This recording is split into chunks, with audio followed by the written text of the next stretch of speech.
Good morning दोस्तों, स्वागत है आपका रामायण द राइट वे पर। जहां पिछले एपिसोड में मैंने आपसे जीवन की सफलता के बारे में चर्चा की थी, वहीं मैंने आपसे धन और यश के बारे में भी जिक्र किया था। आज हम धन की परिभाषा के परिप्रेक्ष्य में थोड़ी चर्चा करते हैं। धन, इसकी उपयोगिता के आधार पर दो तरह की परिभाषाएं निकलती हैं। पहली, as a medium of exchange, जिसके बारे में लगभग हम सभी परिचित हैं और इस विषय में मैं किसी अगले एपिसोड में चर्चा करूंगा। फिलहाल आज हम धन की दूसरी परिभाषा, जो कि वास्तव में धन की परिभाषा है ही नहीं, बल्कि किसी व्यक्ति विशेष की योग्यता और उसकी समाज के प्रति उपयोगिता का आकलन करने का विशेष परिस्थितियों में तरीका मात्र है। और आकलन करने का यह तरीका कुछ इस तरीके से विकृत हो गया है इन विशेष परिस्थितियों के कारण कि आज ये व्यक्ति विशेष में उपयोगिता अर्जित करने के लोभ की जगह धन अर्जित करने के लोभ पर केंद्रित हो गया है। फिलहाल मानव समाज में जब जनसंख्या में त्वरित वृद्धि होने लगी तथा मोड ऑफ कम्युनिकेशन जैसे कि सड़कें तथा उन पर चलने वाले साधन उनमें भी काफी अच्छा सुधार हुआ, तो परस्पर दूरी पर बसे हुए मानव समूहों के मध्य ट्रांजैक्शंस शुरू हो गए। व्यापार और रोजगार के साधनों को भी नए आयाम मिलने शुरू हो गए। इन परिस्थितियों में जहां पहले छोटे छोटे समूह बड़ी दूर दूर बसा करते थे, आपसी लिंक भी बहुत कम हुआ करते थे, तो व्यक्ति विशेष प्राय अपने समूह के अंदर ही अपना पूरा जीवन निर्वाह कर दिया करता था।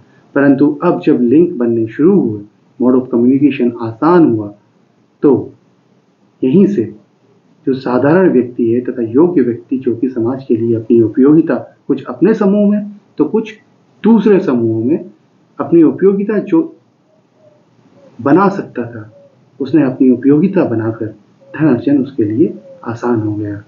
अब अपने और अपने परिवार को सहज और सुविधापूर्ण जीवन देने के पश्चात इस धन का वह योग्य व्यक्ति, उपयोगी व्यक्ति करे क्या?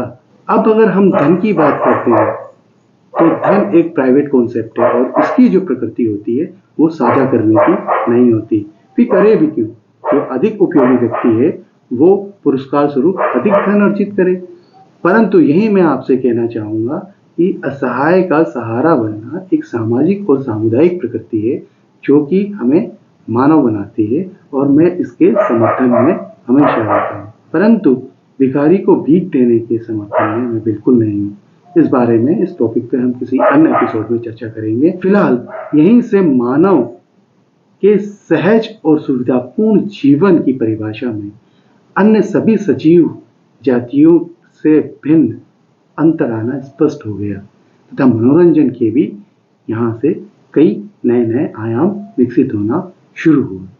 अब इन परिस्थितियों में जहाँ पर मानव समाज का आकार बढ़ा, परस्पर लिंक बढ़े, व्यापार बढ़ा, समय की कमी हुई, नए मनोरंजन के साधन विकसित हुए जिन्होंने भी आप व्यक्ति विशेष के समय को बांटा।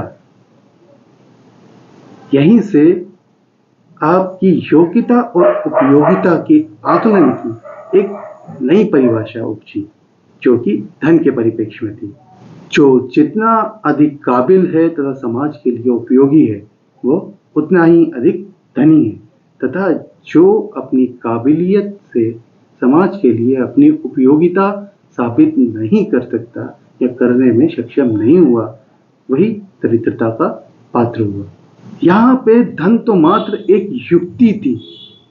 समाज के अनगिनत व्यक्तियों में से अधिक योग्य तथा उपयोगी व्यक्ति को एक साधारण व्यक्ति से भिन्न करने की, दोनों में अंतर स्पष्ट करने के लिए। परंतु आकलन की यह परिभाषा कुछ आज इस तरह विकृत हो गई है कि इंसान काबिलियत और योग्यता के आकलन की जगह धन के आकलन में ज्यादा रुचि रखने लगा है, जो कि सामाजिक या फिर मानवीय प्रकृति नहीं है। इस अमानवीय प्रकृति के पीछे तीन विशेष कॉन्सेप्ट्स हैं जिनका योगदान रहा है। पहला, सजीव जाति की प्रकृति जो कि एक सहज और सुविधापूर्ण जीवन अर्जन करना चाहती है। यही मैं आपसे मेंशन करना चाहूंगा कि मानव के परिप्रेक्ष्य में सहज और सुविधापूर्ण जीवन के आयाम अब अन्य सजीव प्रजातियों की तरह नहीं थे, उन आयामों में काफी वृद्धि हुई थी।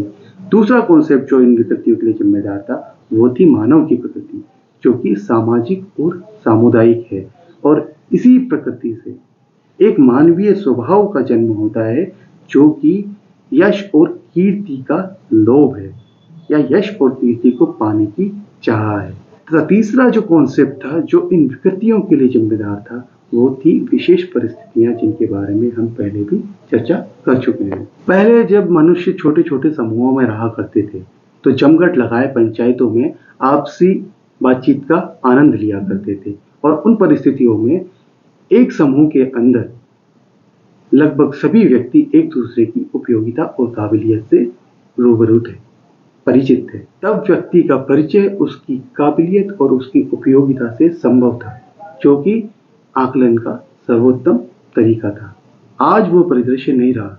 समाज बड़ा हो गया है तथा आपस में इंटरलिंक्ड भी दूर दूर के समाज हो गए हैं। मानव के पास वक्त कम हो गया है। आज ये संभव नहीं कि हम अपने ही समूह के समस्त व्यक्तियों की उपयोगिता और काबिलियत से उनका परिचय कर सकें। फिर किसे कितना यश और सम्मान मिले, इसका आकलन कैसे लगाया जाए?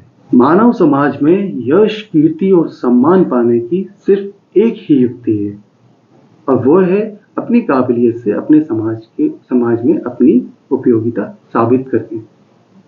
मान के चलिए कोई दूसरी युक्ति नहीं है। अगर कोई युक्ति काम भी कर रही है तो वह एक समरूप वस्तु है जो आपको कभी पछतावा भी करा सकती है। और आज भी यश और कीर्ति के आकलन के लिए वही सर्वोत्तम पैरामीटर्स हम यूज करते हैं, लेकिन विपरीत परिप्रेक्ष्य में, धन के परिप्रेक्ष्य में। क्योंकि हम मान के चलते हैं कि जिसके पास अधिक धन है वो समाज के लिए अधिक उपयोगी है अपनी काबिलियत से, तथा वो अधिक सम्मान का पात्र भी है। इन्हीं विशेष परिस्थितियों ने वह कंडीशंस क्रिएट कर दी हैं जब भले ही हम आज भी व्यक्ति का परिचय उसकी उपयोगिता और उसकी काबिलियत से करना चाहते हैं, परंतु इंसान का परिचय उसके धन से करने लगे हैं। और धन एक प्राइवेट कॉन्सेप्ट है, इसलिए आकलन का यह तरीका हमेशा सही हो यह जरूरी नहीं है। करें भी क्या? इस बृहद समाज में हर एक व्यक्ति का परिचय उसकी उपयोगिता और उसकी काबिलियत से करें, ऐसा कैसे संभव हो सकता है? अतः अब धन ही शेष रह जाता है, जिससे कि हम अंदाजा लगा सकें, आकलन कर सकें व्यक्ति की उपयोगिता का और उसके सम्मान का। यश और सम्मान पाने के आकलन की जो परिभाषा है आज भी वही है, जो कि मानव की प्रकृति से बंधी है तथा व्यक्ति विशेष की उपयोगिता पर निर्भर है। बस आकलन का तरीका बदल गया है, और यही जो बदला हुआ आकलन का तरीका है ये समाज में कई विकृतियों की जड़ बन गया है। आज के लिए मेरा बस यही संदेश है। आने वाले एपिसोड में हम चर्चा करेंगे आकलन के इस बदले हुए स्वरूप से उपजी समाज में जो विकृतियां हैं उन विकृतियों के बारे में तथा इनसे उभरने के साधनों के बारे में। चर्चा में बने रहने के लिए आप सब्सक्राइब कर सकते हैं मेरे चैनल को, ताकि आपको फर्दर लिंक्स मिलते रहें। धन्यवाद।